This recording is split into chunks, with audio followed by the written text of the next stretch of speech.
Hi guys, I'm going to go through all the example tables with you found in your guided notes. You can refer to my last video to look at the Bohr's model examples, but I'm going to go through the rest that have to do with subatomic particles of different isotopes and your isotope calculations. So let's start with number 30. So number 30 says complete the following chart for each isotope.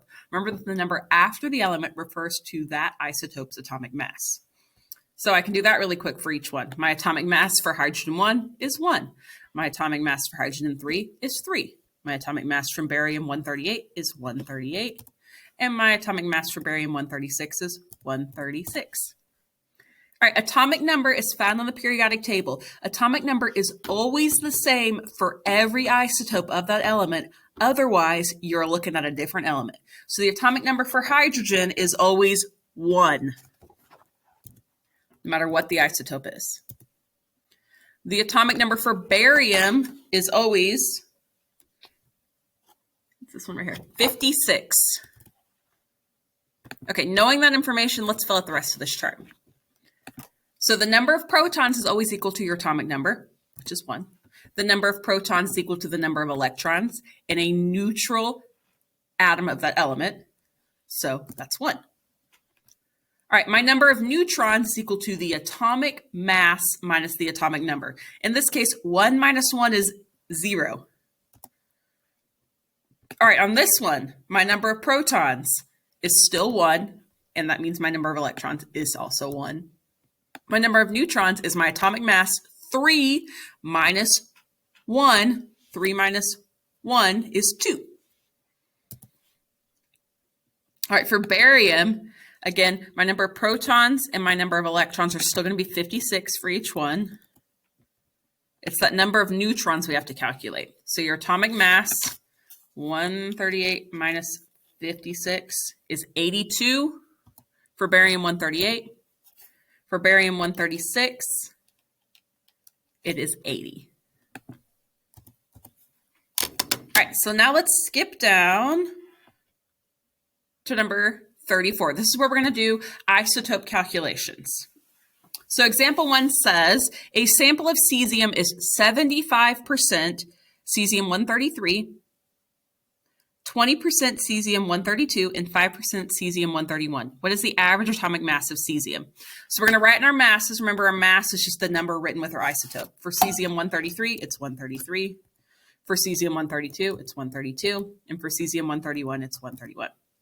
Now, percent abundance as a decimal means that I'm taking all my percentages and dividing them by 100, or moving the decimal place left twice. So cesium-75 becomes 0.7, or cesium-133 with 75% abundance becomes 0.75. 132 is going to be 0.20, and 131 is going to be 0.05. So I'm just taking that number and dividing it by 100. For this last column, I'm going to take my mass number. I'm pointing at the screen like you can see what I'm doing. My mass number times my percent abundance as a decimal, and that's on the right here. And then once I have all these three filled up, I'm going to add up the last column, and that'll give me my average atomic mass. So I'm going to take 133 times 0.75, which is 99.75. 132 times 0.20, which is 26.4. And 131 times 0.05, which is 6.55. And then I just add those three numbers up. So 99.75 plus 26.4 plus 6.55 gives me 132.7. So there are two things here to make sure I'm doing the right thing. The first thing is the isotope that's most abundant should be what my average atomic mass looks like the most. So because cesium-133 occurs 75% of the time, my average atomic mass should look a lot like 133. Well, if I round 132.7 up, it becomes 133. So that's good news. The second thing I can do to check my work is look at the periodic table and see what the average atomic mass actually is.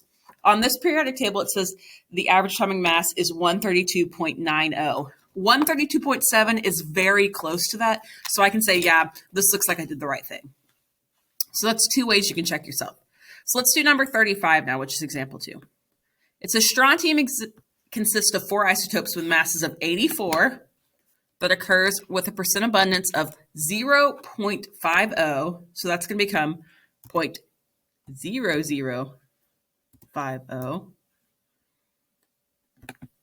Your mass of 86 that occurs in an abundance of 9.9.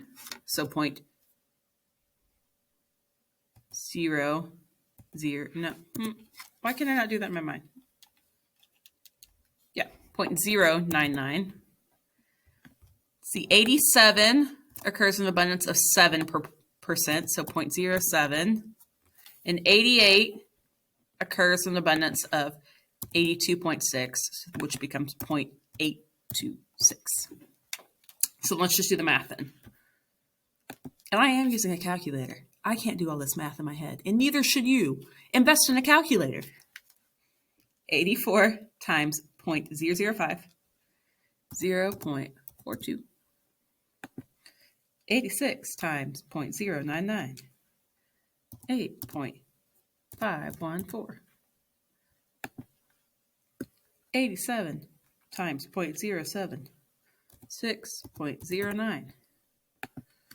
88 times 0.826, 72.688. I'm going to add up those four together, 0.42 plus 8.541 plus 6.09 plus 72.688.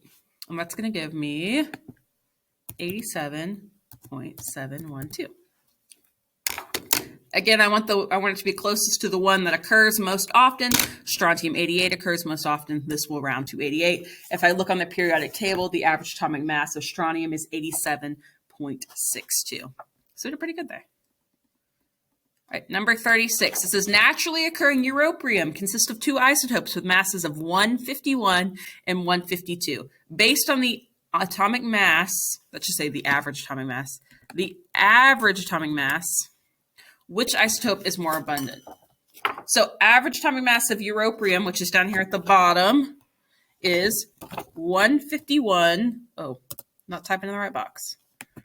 151.964. So what is that number most like? Is it most like 151 or 152? It's most like 151.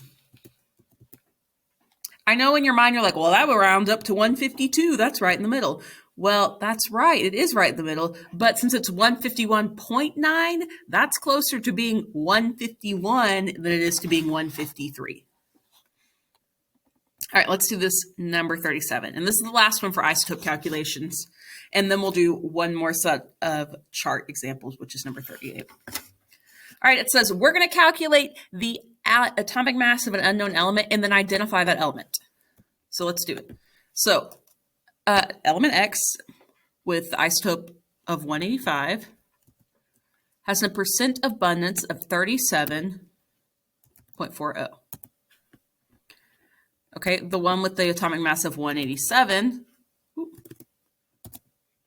has a percent abundance of 62.60. So I wrote both of those as a decimal, so I divided them both by 100, and then I'm going to do the math. 185 times 0.3740 gives me 69.19. 187 times 0.6260 gives me 117.062. Let's add those up together. And I get 186.252.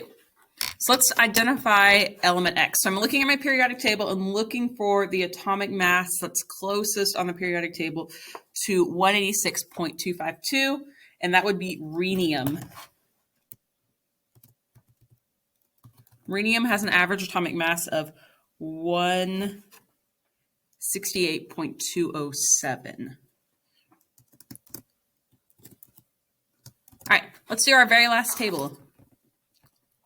So using the periodic table, find the number of protons, neutrons, and electrons for the atoms in the following elements. Remember to round to the nearest whole number to determine the mass number for each element.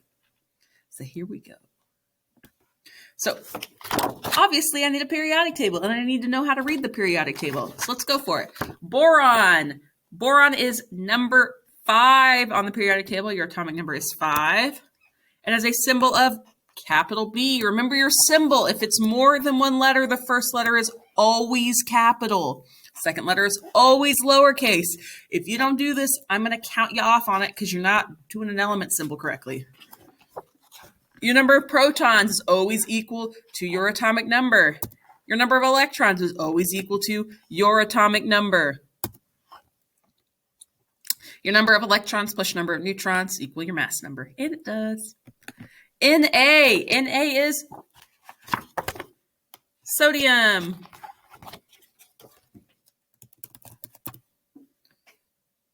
Is it going to type? There we go. Sodium has an atomic number of 11, which means the number of protons is 11 and the number of electrons is 11.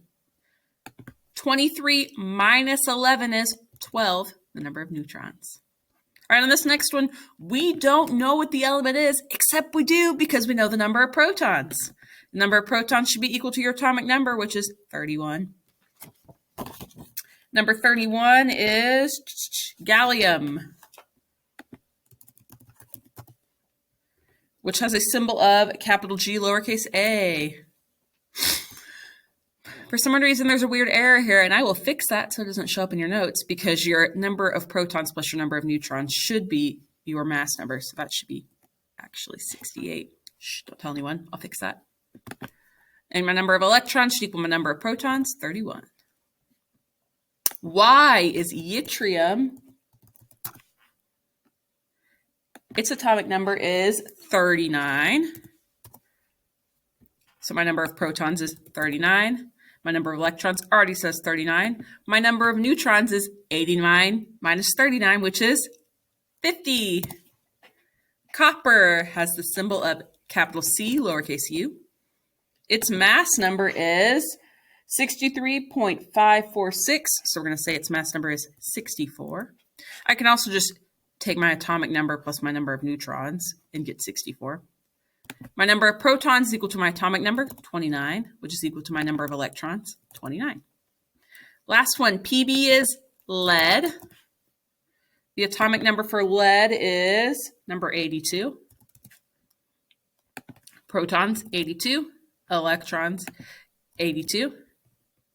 Neutrons, 207 minus 82 gives me 125. If you have questions, please send me a message. I'm sure you're going to do great. Good luck. Bye.